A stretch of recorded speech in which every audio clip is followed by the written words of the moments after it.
وبركاته.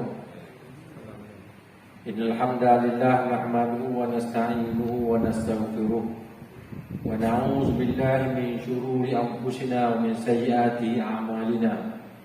من يهده الله فلا مضل له ومن يضلل فلا هادي له. أشهد أن لا إله إلا الله وأشهد أن محمدا عبده ورسوله. رب اشرح لي صدري ويسر لي أمري واحلل عقدة من لساني يفقهوا قولي. سبحانك لا علم لنا إلا ما علمتنا إنك أنت العليم الحكيم. اللهم افتح علينا حكمتك وانشر علينا من خزائن رحمتك يا أرحم الراحمين. ربي يسر ولا تعسر، ربي تمم بالخير. اللهم لا سهل إلا ما جعلته سهلا وأنت تجعل الحزن إذا شئت سهلا. وصلى الله على سيدنا محمد وعلى آله وصحبه وبارك وسلم. Walhamdulillahi Rabbil Alamin. Sedang muslimin yang rahmati Allah Subhanahu wa Ta'ala sekalian, bila sama-sama kita merafakkan syukur dan puji kita yang tidak terhinggakan Allah Subhanahu wa Ta'ala, kerana dengan limpah kurnia, taufik, hidayah dan inayah, maka kita dipertemukan semula pada waktu ini dalam majlis salat kita bersama berjemaah. Baru sebentar tadi sama-sama kita mendirikan salat berjemaah waktu maghrib tadi itu. Sama-sama kita berzikir kepada Allah Subhanahu wa Ta'ala. Sama-sama kita ucapkan selawat dan salam kepada junjungan besar Nabi Muhammad SAW. Dan sama-sama kita berdoa kepada Allah Subhanahu wa Ta'ala untuk kebaikan di dunia dan di akhirat kita. Sembahyang berjemaah yang kita dirikan, kita mengharapkan supaya Allah menerima salat kita itu sebagai salat yang sempurna dan memberikan ganjaran yang sebaik-baiknya. Zikir yang kita ucapkan kepada Allah Subhanahu wa Ta'ala, kita mengharapkan zikir yang diganjari dengan pahala dan kebaikan dari Allah Subhanahu wa Ta'ala. Dan begitu juga doa yang kita ucapkan, yang kita aminkan, kita mengharapkan doa yang diperkenan dan dimakbulkan oleh Allah Ta'ala, kebaikan di dunia dan di akhirat kita. Syukur Alhamdulillah kita diketemukan setelah sekian lama, mungkin bukan dengan saya juga, ramai lagi teman-teman kita sekalian yang tak dapat kita bertemu dengan sebab-sebab yang tertentu semasa ini. Tapi dengan izin Allah Ta'ala diketemukan kita semula, walaupun mungkin ada dalam kalangan kita ini telah pergi menghadap Allah Subhanahu wa Ta'ala yang tidak boleh kita ketemu selama-lamanya. Melainkan insya-Allah bertemunya kita nanti panjang umur, ketemunya nanti sekali diizinkan Allah Ta'ala, bertemulah kita hendaknya di alam akhirat. Muslimin dan muslimat rahmat Allah Subhanahu wa Ta'ala, sudah sekian lama juga kita tidak mengadakan majlis ilmu, ya, yang kita tahu bukan sahaja melibatkan kita, melibatkan daripada anak-anak kita di bangku sekolah sana. Sudah tentu akan menghadapi satu impak kesan pada masa yang akan datang mungkin. Hari ini pun kita dah nampak bila mana kita ada sedikit kegangguan untuk nak hadir salat berjamaah, salat Jumaat, majlis ilmu. Pada hari ini bila benar dibuka semula, kita sudah nampak susutnya kehadiran. Susutnya kehadiran sama ada majlis ilmunya ataupun sembahyang berjamaahnya. Kita tak tahu, mungkin mereka ini masih lagi dibelenggu dan ketakutan dan sebagainya. Ya, jadi tak sepatutnya gitulah, ya, kerana nanti bila kita jauh dari ilmu, sudah tentulah amal ibadat kita, iman kita terdedah kepada perkara-perkara yang boleh membawa kepada keburukan. Jadi syukur dan tahniah kepada Surah Al-Aziz mengambil inisiatif bila mana dibenarkan itu sahaja meneruskan terutamanya kuliah-kuliah yang telah tertangguh dan juga meneruskan salat-salat jemaahnya. Apa yang diharapkan, pihak pengurusan telah berusaha untuk mewujudkan semula, meneruskan, dan jemaah sekalian mesti memberi sokongan untuk hadir berjamaah dan juga hadir pada majlis-majlis yang diadakan, apa juga aktiviti di Surah Al-Aziz ini ataupun di mana-mana, untuk kita meneruskan amal ibadat kita, bukan untuk kepentingan pengurusan tetapi adalah kepentingan diri kita sendiri sebagai bekalan kita pergi menghadap Allah Subhanahu wa Ta'ala. Impak, saya buat contoh satu masa dahulu, anak kita zaman kita dahulu, ya, pendidikan tulisan Jawi lah, ya, tidak dikuatkuasakan satu masa yang lampau, tetapi pada satu peringkat negara telah cuba nak memperkuatkuasakan balik setelah sekian lama. Tapi nampaknya sampai hari ini usaha itu belum lagi berjaya. Belum lagi berjaya walaupun Kementerian Pendidikan telah berusaha nak memperkasakan balik pendidikan ataupun pelajaran jawi di sekolah-sekolah dan sebagainya, tapi usaha itu agak lambat. Taman juga di persekitaran kita tidak ada sumber-sumber yang boleh kita jadikan rujukan sebagai bacaan daripada tulisan jawi. Itu satu contoh. Kalau kita pendidikan agama ini kita nampak walaupun sekarang ini kita sudah boleh hadir berjamaah, anak-anak kita remaja kurang hadir. Yang hadir ini peringkat yang macam umur-umur kita ni.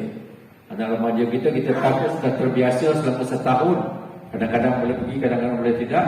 Hari ini bila sudah hampir dibuka sepenuhnya, mereka sudah selesai dengan tak pergi. Kita bimbang. Jadi kembalilah kita membuat kuasa kembali, memperkasakan kembali pendidikan kita di berbagai-bagai peringkat. Baik, pada malam ini kita sambung pada kitab indahnya salat berjamaah ini tuan-tuan.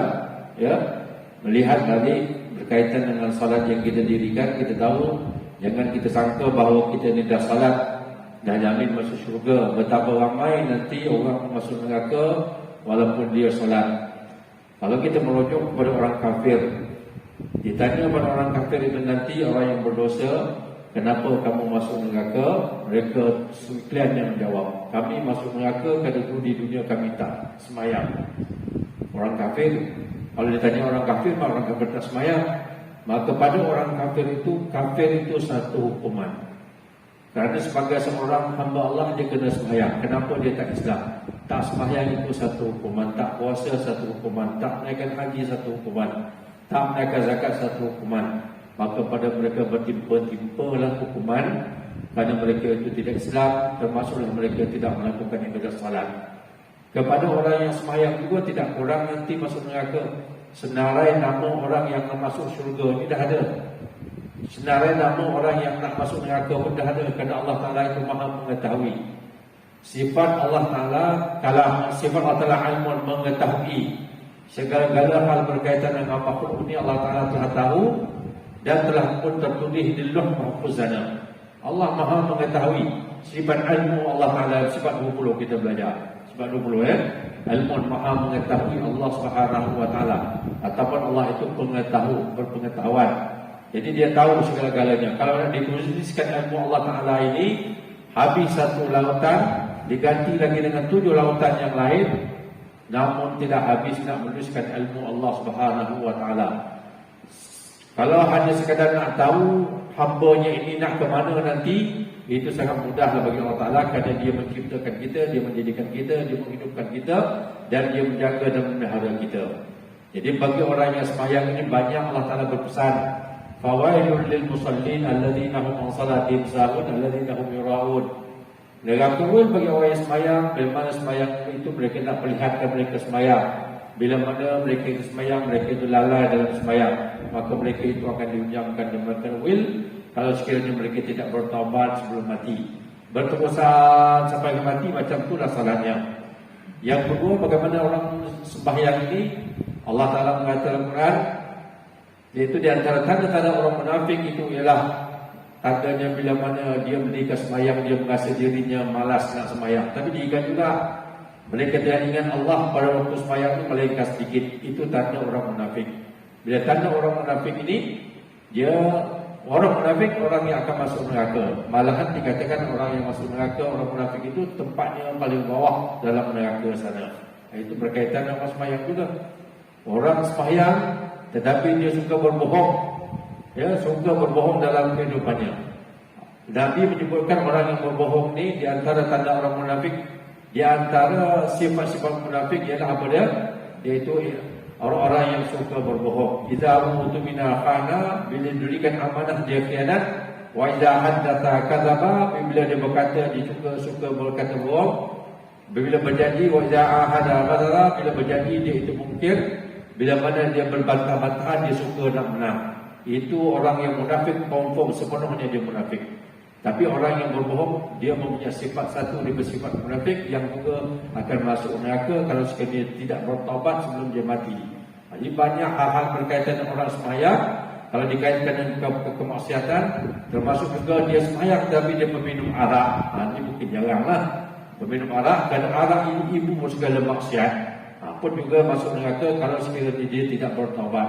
Orang-orang yang sembahyang juga akan masuk neraka kalau sekiranya kehidupannya suka berdamping dengan para bomoh, suka berdamping dengan orang-orang bertunun nasib dan sebagainya.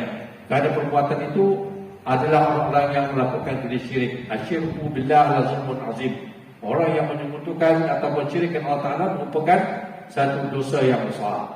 Jadi nak tanda pada hari ini kita kena tahu dahulu perkara-perkara yang boleh merosakkan kehidupan kita, merosakkan amal ibadat kita. Takut nanti bila kita mati, kita mengharapkan kita lah ahli syurga, kita lah yang akan dapat nikmat kubur. Tapi rupanya tidak jadi seperti mana yang kita harapkan. Kerana di dunia dulu kita tidak memahami benar-benar tuntutan yang disuruh oleh Allah Subhanahu Wa Taala. Bila suruh buat, kita buat gitu je tanpa kita memahami secara mendalam. Maka dengan itu, tuntut ilmu itu untuk mendapat sembahyang yang sebenar-benarnya seperti mana yang ditunjukkan oleh Nabi adalah sangat dituntut kepada kita.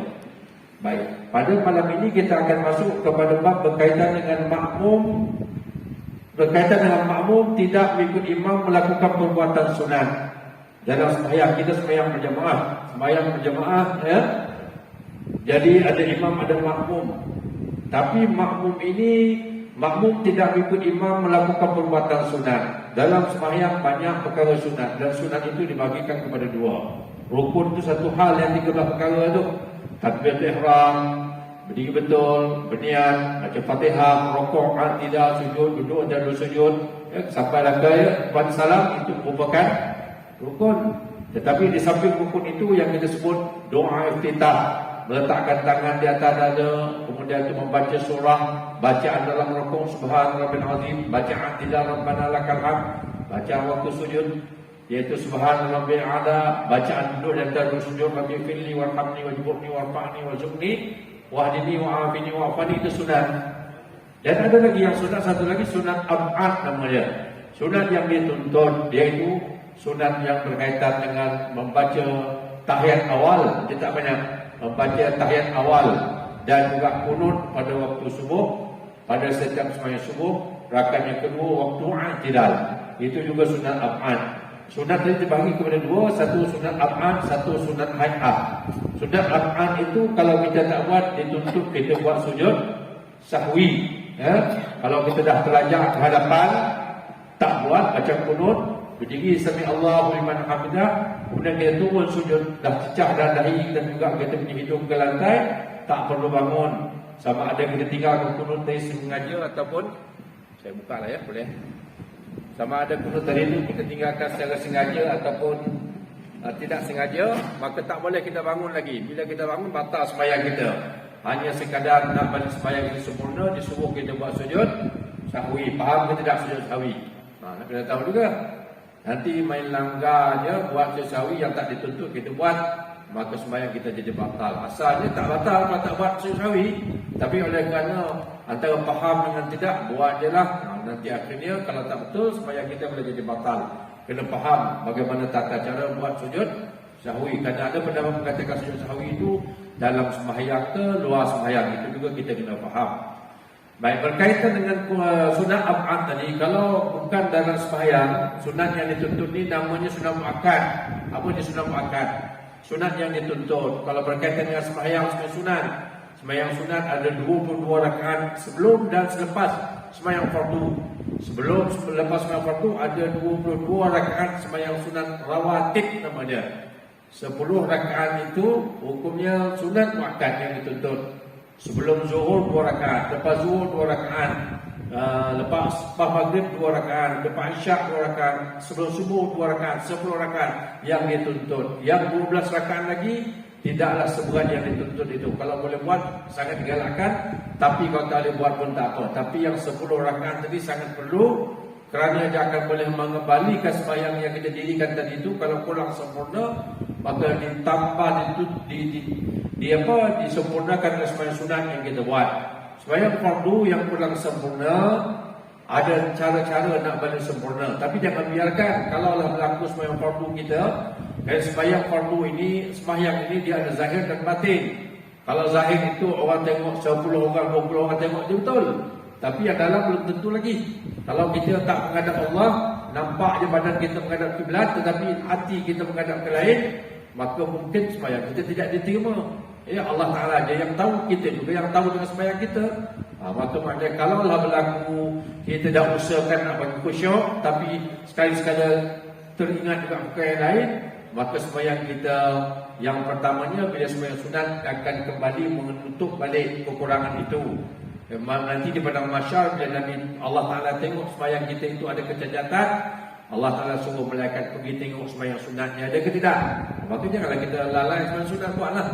Ya, kalau boleh yang 22 rakaat ke jalan semua. Yang qabliyah ba'diyah. Kalau tak boleh sekurang-kurangnya buat yang 10 yang dikatakan yang dituntut itu. Ya, yang dikatakan muakkad. Kemudian lagi bagaimana nak menyempurnakan orang-orang yang sembahyang berjamaah.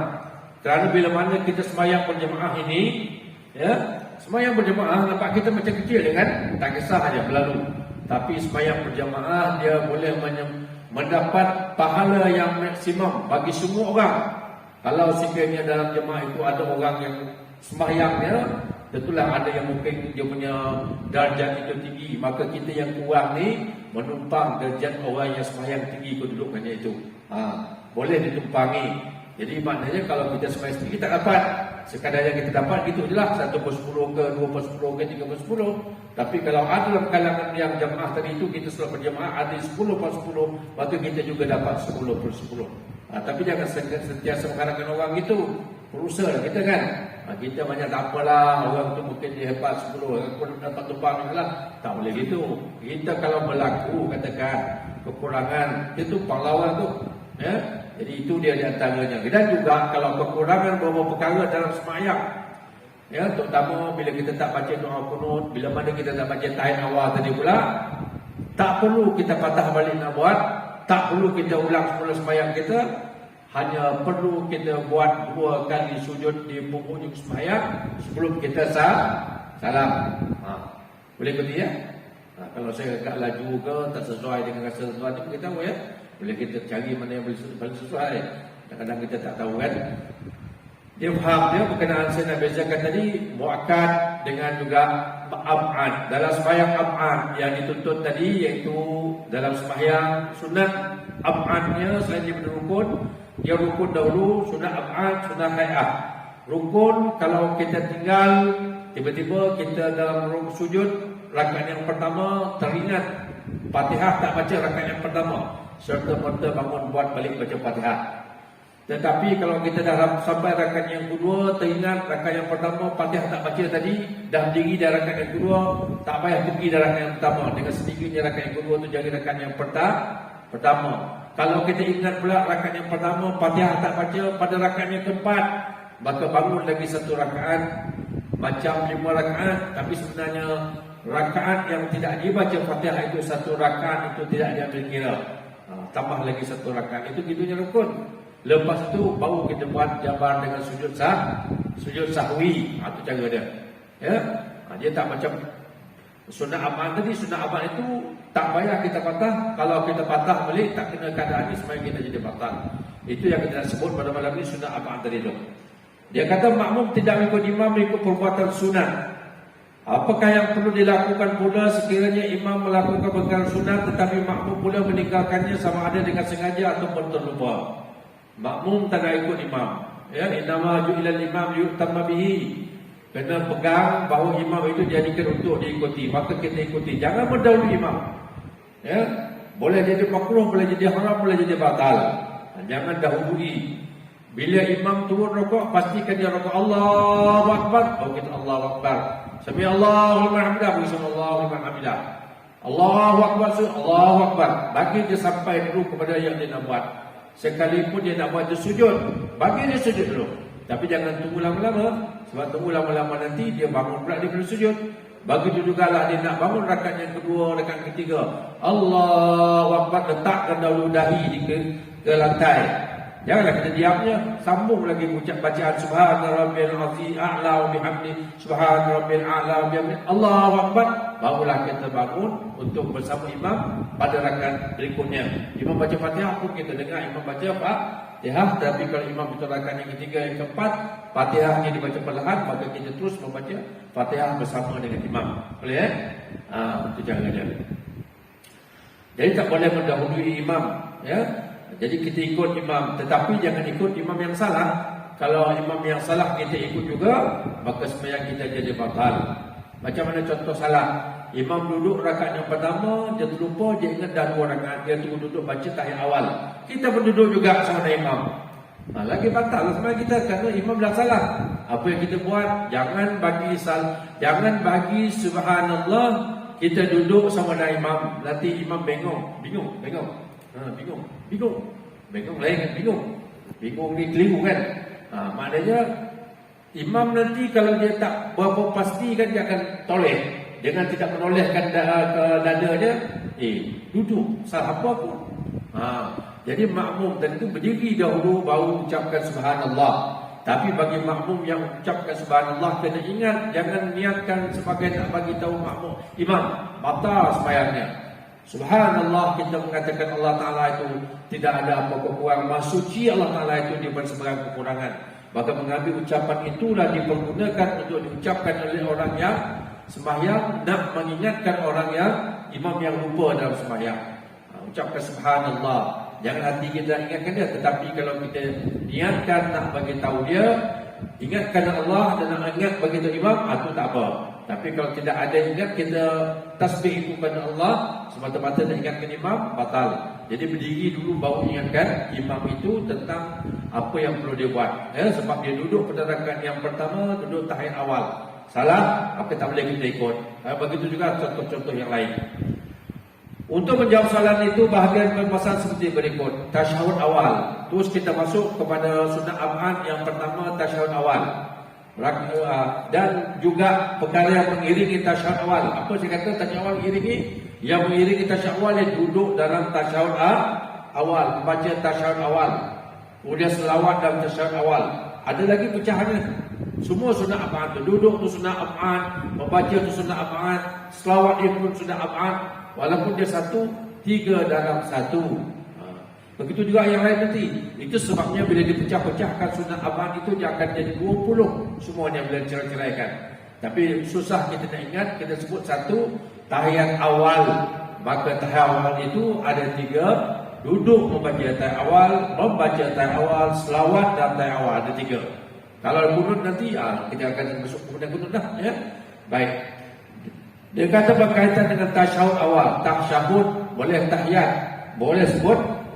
Orang Melayu ni biasa mau mengubah kan, nama orang berubah kan. Muhammad jadi Ahmad, jadi macam-macam lah.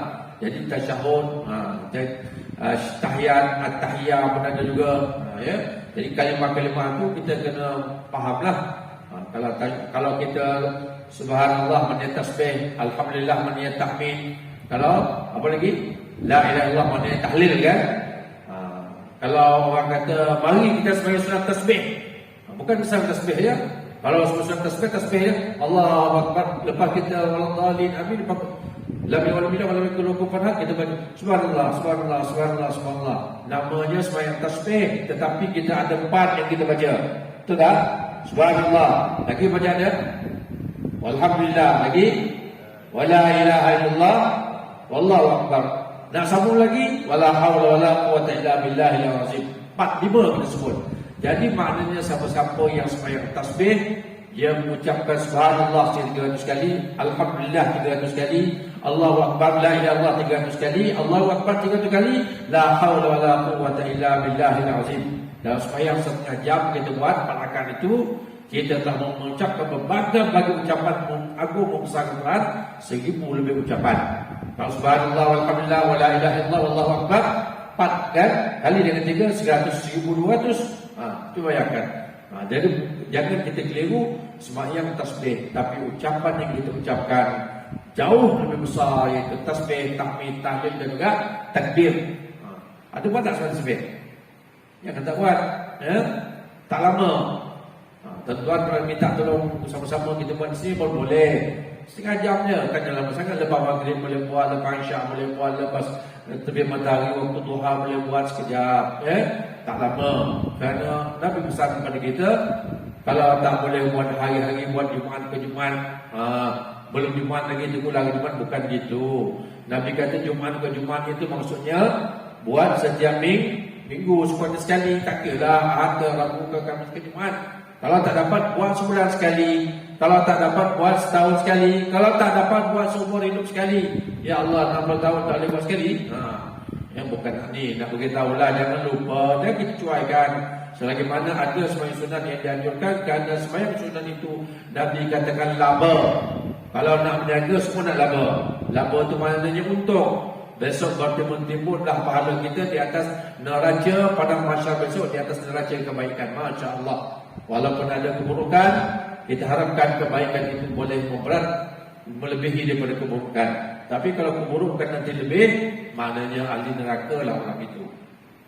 Kalau sekiranya tidak diampunkan oleh Allah Subhanahu Wa Taala. Dan masa mana fase yang sama pun, macam mana Allah Taala ampunkan, dia pun tak minta ampun, dia pun tak bertaubat.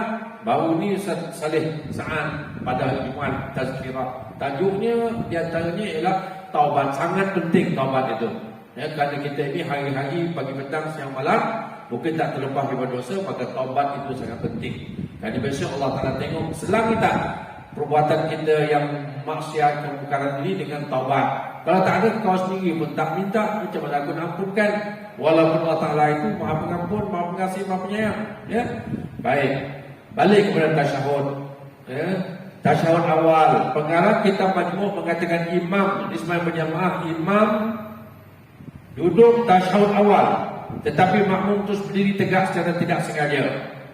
Dia berlaku pada rakaat yang kedua. Ya, memang sembahyang 2 rakaat, 3 rakaat, 4 rakaat, sembahyangnya ada duduk tahiyat awal. Tak kira lah sembahyang sunat ke, sembahyang fardu ke, lebih-lebih lagi sembahyang fardu lah. Rakaat yang kedua kena duduk baca tahiyat awal dahulu. Lafaznya sama-sama kita dah baca. Saya tak payah baca, nanti panjang masanya. Tetapi jangan lupa, asyhadu an la ilaha illallah wa asyhadu anna Muhammadar Rasulullah. Itu lafaz tahiyat.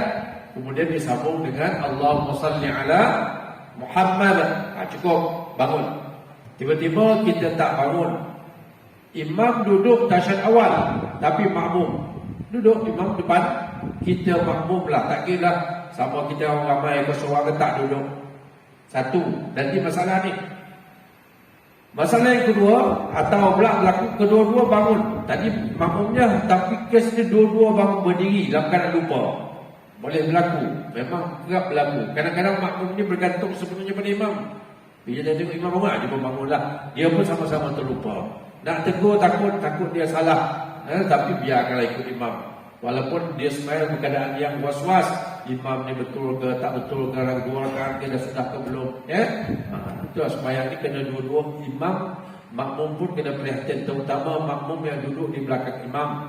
Pastikan imam itu tidak melakukan kesilapan, kerana dialah orang yang paling dekat dengan imam, nak mengingatkan imam. Tapi bukan dia saja, termasuk semua orang boleh ingatkan imam nanti bila berlaku. Tetapi lebih-lebihnya, walaupun kita ini berlomba-lomba nak berhadapan dekat dengan imam, tapi pastikan dalam masa yang sama ambil tanggungjawab bila berlaku kesilapan. Kita orang yang paling utama untuk membetulkan imam.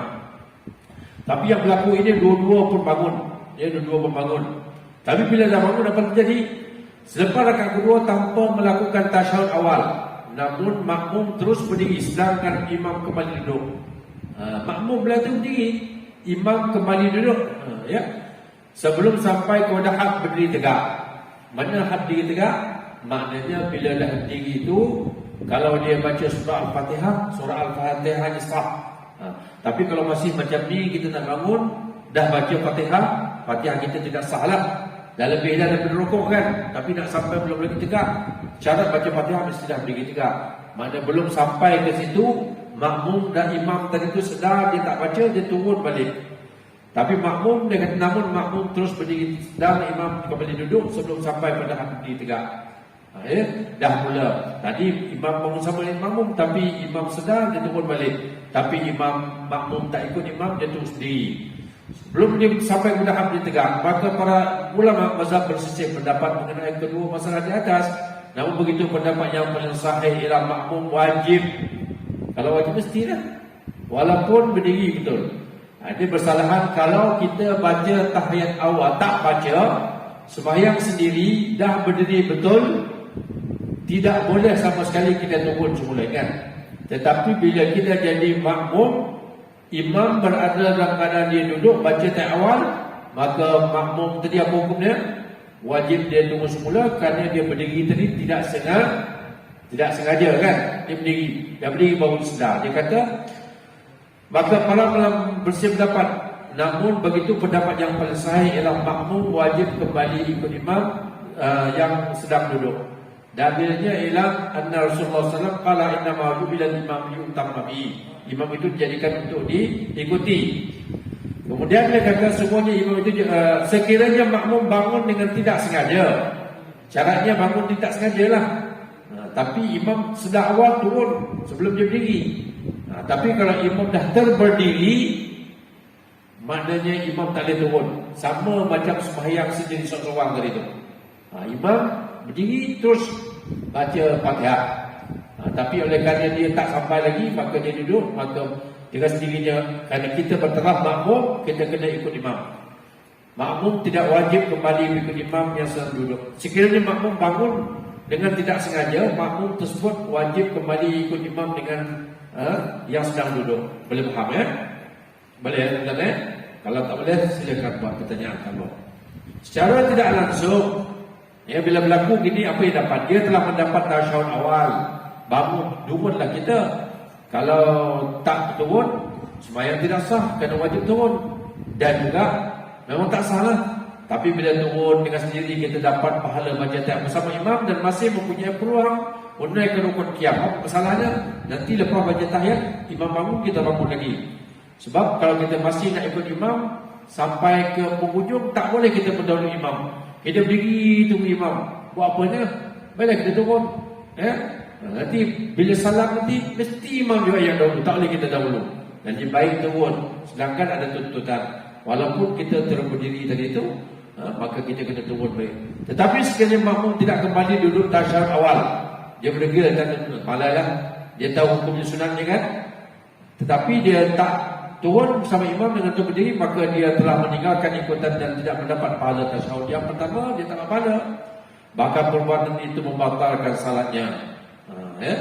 Sebab dia berpahaman, kalau aku sembahyang sendiri dan berdiri tak boleh turun, itu sembahyang sendiri betul. Malah imam pun kalau begitu betul, tetapi kita makmum. Ya? Sekiranya makmum sengaja meninggalkan tasyahud awal dan menunggu imam dengan tu berdiri, maka sunat baginya, kalaulah dia meninggalkan tasyahud awal dengan terus berdiri, maka sunat baginya untuk kembali duduk bagi mendapatkan tasyahud awal bersama imam. Ya? Kalaulah dia tadi itu, dia berbeza dia tadi ya. Bahkan perbuatan itu membatalkan salat kecuali dia berniat mufaraqah. Ya. Yang tadi itu kalau ada bagi sembahyang sah, dia mesti berniat mufaraqah. Macam mana dia mufaraqah? Kita lintaskan di hati tak ikut imam dah. Tak ikut dah. Baik kita bacaan, baik salam tak sama dengan imam, kecuali berlaku dengan cara kebetulan. Tapi tak ada kait-kait dengan imam. Ya. Kalau kita mufaraqah sebabnya tadi itu tak nak batal. Teruslah baca Fatihah, biarlah imam dengan imam, kita dengan kita. Sekiranya makmum sengaja meninggalkan tasyahud awal, tasyahud awal tadi dia bukan dia tinggalkan kerana terlupa, tapi dia sengaja, dia tak naklah walaupun dia ikut imam, dia sengaja nak berdiri. Nak berdiri, tak nak duduk baca tasyahud awal, ya. Dan dia menunggu imam tu berdiri, maka sunat baginya untuk kembali duduk bagi mendapatkan tasyahud awal bersama dengan imam. Maka sunat sebenarnya kalau sekiranya dia bangun tadi, yang kes yang pertama tadi dia bangun tak sengaja, maka wajib turun. Yang kes yang kedua ni dia sengaja, dia tak nak baca, maka dia berdiri. Batal kesembahyangnya dan tak batal lagi. Sebabnya dia tidak mendahului melebihi 2 rukun daripada imam kan. Maka perbuatan itu lebih baik dia turun, malahan dapat pula pahala sunat kalau sekiranya dia itu turun membaca tahiyat bersama dengan imam. Masa dah habis. Boleh sambung sikit lagi? Boleh tidak? Kursi ni? Boleh tak? Boleh sekejap ke? Nak azankan, teruskan sekejap. Masa boleh ke? Azan dulu. Masa dia. Azan saja. Kalau azan sambungnya ya. Baca tak habis ni. Kita ambilkan tahiyat sikit.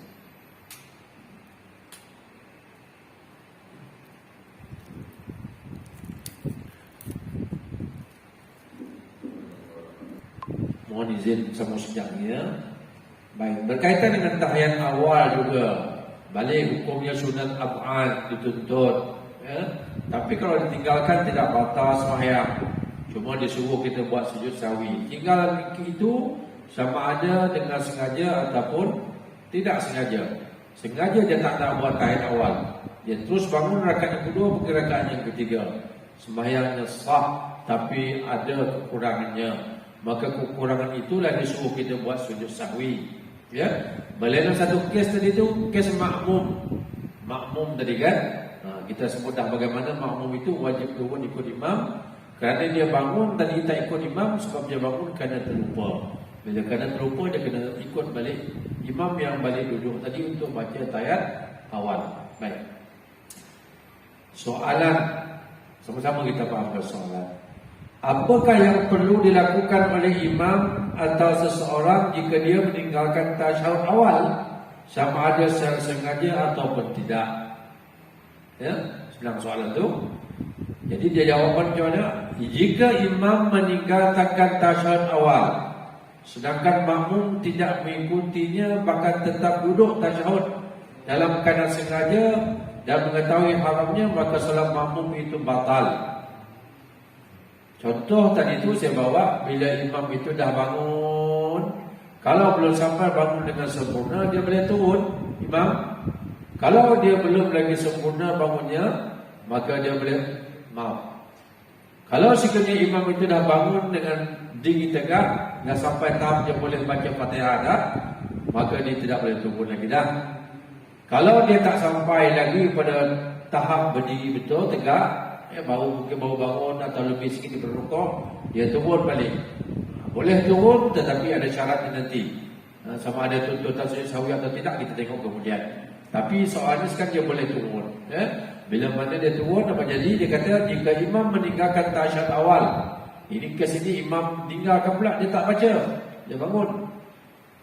Sedangkan makmum tidak ikut, bahkan tidak duduk tasyahud dalam keadaan sengaja ataupun mengetahui akan haramnya, maka salat makmum itu batal. Jadi maknanya kalaulah berlaku imam tak baca, makmum jangan duduk.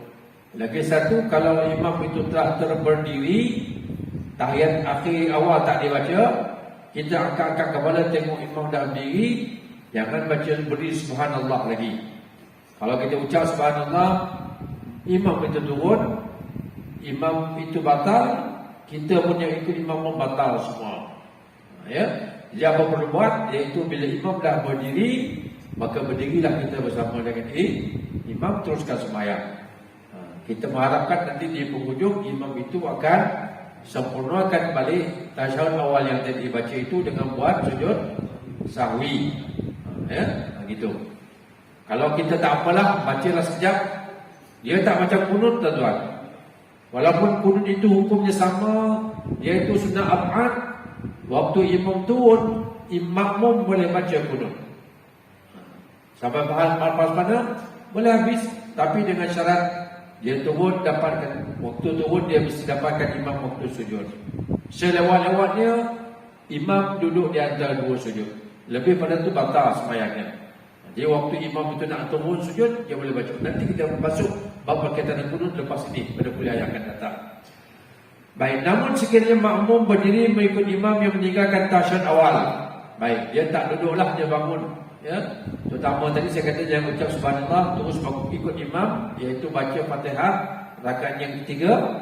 Dia kata sedangkan bahkan tetap namun sekiranya makmum berdiri ikut imam meninggalkan tasyahud awal, lalu imam tersebut kembali duduk, imam pula dia dah berdiri dah, dia duduk pula. Imam tersebut kembali duduk untuk mendapatkan tasyahud awal, maka dia tidak boleh ikut perbuatan imam. Apa sebab? Seperti yang saya katakan tadi itu, kalau imam ataupun kita sembahyang sendiri seorang-seorang dah berdiri tak baca tahiyat awal, maka kita tidak boleh duduk semula. Hal ini sebabkan pergerakan imam bergantung kepada salah satu daripada dua kemungkinan. Imam duduk dengan sengaja, maka salat imam batal. Kalau dia duduk tadi sebab dia sengaja duduk, nak baca balik tahiyat awal tadi itu, sembahyangnya batal. Makmum pun jangan ikut. Kalau ikut, makmum pun batal. Yang kedua, imam duduk kerana terlupa. Kelam kabut, imam makmum wala makmum sebut subhanallah sebagainya, dia turun balik duduk. Dia kata tidak boleh ikut imam tersebut. Imam duduk kalau terlupa sekalipun, maka kita yang berdiri tadi tiba-tiba imam duduk semula, kita tak boleh ikut. Tak boleh ikut makmum. Maknanya ada perkara yang kita boleh ikut, ada perkara yang tak boleh ikut, iaitu di waktu imam melakukan pekerjaan yang salah. Apa yang harus makmum buat? Kita yang berdiri tadi, apa mau buat? Ya? Kadang-kadang kita ni berimamkan, mungkin ada orang yang tak begitu faham, kita ikut. Berlaku macam tu. Tapi bila kita berlaku yang macam itu, apa yang perlu kita buat? Nak batalkan sembahyang. Sedangkan ada pilihan cara yang kita nak buat. Membatalkan hukumnya adalah haram. Sedangkan ada pilihan cara kita nak betulkan, iaitu dengan berniat mufaraqah, bercerai dengan imam. Imam biar dia, kita setakat tu je lah ikut imam 2 rakaat. Lepas tu kita sambung sembahyang kita. Kalau maghrib 1 rakaat lagi, kalau isyak 2 rakaat lagi. Yang kedua, tidak mufaraqah dan terus berdiri menanti imam. Oh, tadi kata batal. Habis macam mana? Sekiranya makmum tidak duduk kembali kerana mengikut imam dalam keadaan sengaja atau tahu akan haramnya, maka salat makmum batal. Bagi memperincikan lagi masalah ini, kita pecahkannya kepada 2 kemungkinan berikut. Ya? Apa sebab tadi itu? Dia kata tidak mufaraqah dan terus berdiri menanti imam. Dia ingatkan imam itu memang tak tahu langsung buat kerja tu. Bukan dia sengaja turun, memang dia tak tahu. Bolehlah tunggu imam itu bangun dan teruskan sembahyang. Tapi kalau rasa tak sedar tidak, baik sajalah kita berniat mufaraqah, bercerai dengan imam. Ya. Baik, telah sampai kepada had berdiri tegak. Orang yang nak berdiri tadi, dia tak baca tadi tu, dah sampai kepada had berdiri tegak. Jika dia telah sampai kepada had berdiri tegak, sebelum bergerak untuk kembali duduk, ya, maka perbuatan perbezaan sama ada dilakukan dengan sengaja ataupun tidak. Seorang itu tidak diharuskan untuk mendapatkan kembali tasyahud awal. Hal ini kerana dia telah melakukan perkara wajib, iaitu rukun berdiri. Dah sampai dah nak berdiri tegak, tak boleh turun semula, tidak diharuskan. Ya? Hal ini kerana dia telah melakukan perkara yang wajib, mana itu yang wajib pada waktu itu ialah membaca surah Al-Fatihah. Tak boleh turun lagi. Sebab surah Al-Fatihah rukun, yang nak pergi buat semula itu ialah sunat. Maknanya tak boleh turunkan darjah yang rukun tadi kepada yang sunat. Sedangkan tasyahud awal adalah sunat sahaja. Walaupun sahaja, tapi jangan sengaja-sengaja kita tinggalkan. Sesuatu yang wajib tidak ditinggalkan semata-mata untuk mendapatkan perkara yang sunat, melainkan sekiranya dia hendak mengerjakan satu rukun yang lain. Kenapa? Tujuan kita turun nak bersama dengan imam. Itu lain cerita. Boleh ikut kan? Penjelasan ini diuraikan oleh Imam Suyuti dalam Al-Asbah. Kemudian namun sekiranya imam atau seorang itu kembali duduk, sekiranya salat batal jika dia mengetahui bahawa perbuatan itu haram. Ya? Hal ini kerana dia telah menambah satu perbuatan, iaitu duduk bukan pada tempatnya dalam salat seperti yang telah dijelaskan. Itu faham tadi ya. Kemudian kalau sekiranya belum sampai kepada hak berdiri tegak. Hak berdiri tegak bukan dia balas bawah pada rukuk, atas pada rukuk, tapi belum berdiri tegak lagi. Ya. Yang dikatakan hak rukuk macam mana? Bila tapak tangan kita boleh memegang 2 kepala lutut, mana itu hak rukuk, walaupun belum bongkok sepenuhnya. Ni kan? Tapi belum lagi rukuk yang sempurna. Rukuk sempurna ialah bila kedua tapak tangan kita memegang 2 kepala lutut, terus bawa belakang kita sama rata punggung, belakang dan kepala.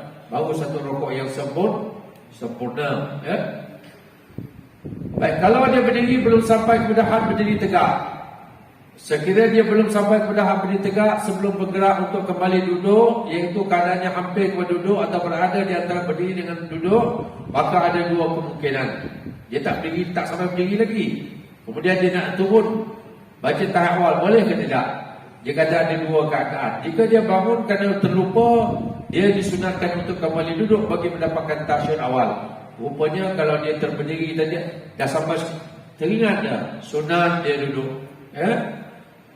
Jika dia bangun sengaja, dia mengambil pilihan tak nak baca tahap awal, kerana dia orang pandai, dia tahu tahap awal ini hukum sunat, tak nak baca lah, nak bagi cepat dia kata. Tiba-tiba dia ubah, maka dia harus duduk kembali dan solat tidak batal. Yang kedua tadi, kalau dia berubah, dia masih berdiri, nak buat balik style awal. Sedangkan sengaja berdiri tadi, maka boleh. Tapi dengan syarat belum berdiri betul. Dalam dua kemungkinan di atas, ia masih mempunyai kaitan dengan berlaku sujud sahwi. Maka yang begitu, kalau dia dah melepasi peras rokok tadi, dah terberdiri, tapi tak sampai baru rokok berdiri lagi, maka orang yang begini, walaupun dia duduk balik tahan awal tadi tu, dituntut buat sujud sahwi.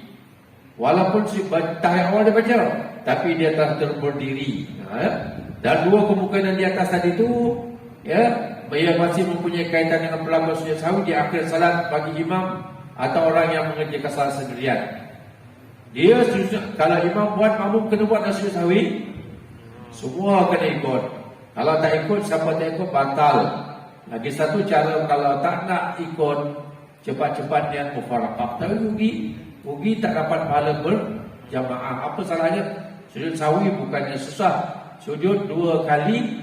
Dalam sujud boleh baca subhana rabbiyal a'la ataupun subhana man la yanamu wala yasu. Duduk di antara dua sujud, tak baca apa-apa pun tak apa, nak baca rabbil firli pun tak apa, tak baca pun tak apa. Sujud lagi sekali, baca boleh baca subhana rabbiyal a'la ataupun subhana man la yanamu wala yasu. Ulama kata baca subhana man la yanamu wala yasu, ya. Maksudnya Allah Ta'ala yang tidak tidur dan dia tidak lupa, kata ulama. Lepas itu syaratnya selepas kita baca tahiyat akhir dan sebelum kita bagi salam. Lepas sujud 2 kali, duduk baca tahiyat akhir, maka barulah kita bagi salam. Baik, akhirnya tuan-tuan, disunatkan untuk sujud sahwi di akhir salat jika pergerakan berdiri itu dilakukan dengan tidak sengaja dan hampir kepada berdiri tegak. Kalau baru nak angkat punggung tadi nak berdiri, duduk balik, tak perlu. Dia dah hampir nak berdiri tegak dah. Hal ini kerana jika dia berdiri hampir kepada berdiri tegak sambil meninggalkan tasyahud awal dengan sengaja, maka salatnya batal. Oleh itu dia perlu menampung kesilapan yang tidak sengaja dilakukan itu dengan sujud sahwi.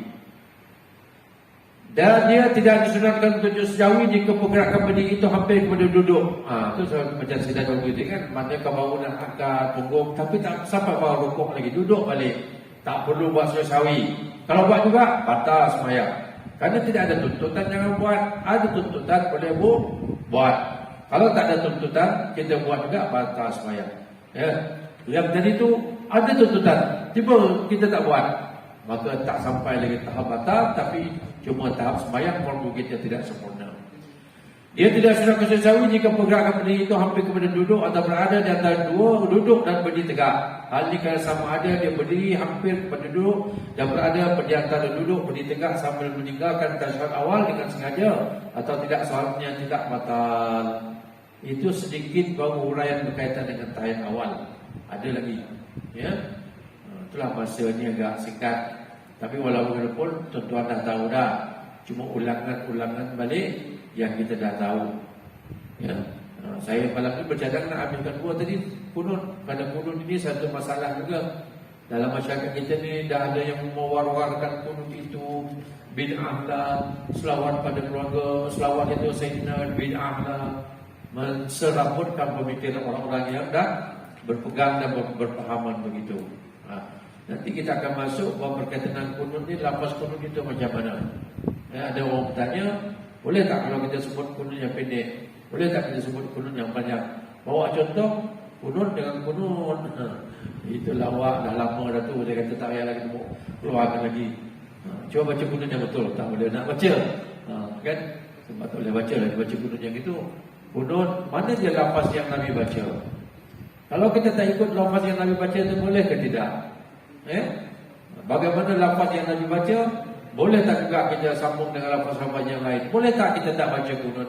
Kalau kita pergi kawasan orang yang tak baca kunut, kita ni orang yang baca kunut, macam mana nak buat? InsyaAllah, kalau ada lagi peluang nanti, kita akan masuk macam kita bincangkan berkaitan dengan tahiyat awal ini, sunat ab'ad, kunut pun sunat ab'ad juga, kita akan bincangkan lafaznya. Dan kalaulah kita pergi contoh di kawasan orang yang tidak membaca kunut, tak boleh kita nak paksa-paksakan baca kunut untuk nak meraihkan kita. Dia tak akan baca. Pada mereka dia kata kunut itu bid'ah, dia tak akan baca punya. Sebab Nabi tak buat. Pegang kita Imam Syafi'i, kunut itu Nabi baca. Ya, persisian pendapat. Ada dia kata Nabi baca selama sebulan, lepas tu Nabi tak baca. Dalam mazhab Syafi'i, walaupun sebulan itu Nabi baca kunut untuk melaknat satu kaum yang telah membunuh para sahabat Nabi, walaupun larangan itu datang daripada Allah supaya Nabi jangan lagi membaca kunut untuk melaknat, tapi kunut-kunut biasa seperti mana yang kita baca pada waktu subuh, Nabi memang mau baca sampai akhirnya, sampai wafat. Jadi kita kekalkan yang itu. Musim sekarang ni pula ada lagi orang tambah dengan kunut. Ada kunut nazilah lah, kunut yang baca tambah dengan tolak bana lah dan sebagainya. Boleh ke tidak? InsyaAllah kita bertemu pada kuliah yang akan datang. Boleh? InsyaAllah. Okey, saya buka soalan kedua satu dulu.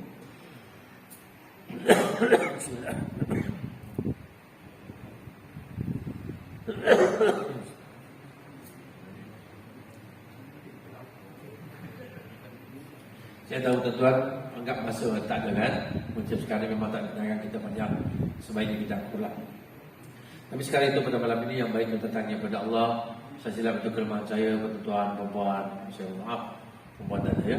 Dan kepada Allah sama-sama kita bercinta sebagai kifarat dan juga surah Al-Asr. Subhanakallah wa bihamdika asyhadu an la ilaha illa anta astaghfiruka wa atubu ilaik. Bismillahirrahmanirrahim. Alhamdulillah fil husn lil ladzina amanu wa amilus shalihat wa tawassaw bil haqqi wa tawassaw bis sabr. Assalamualaikum warahmatullahi wabarakatuh.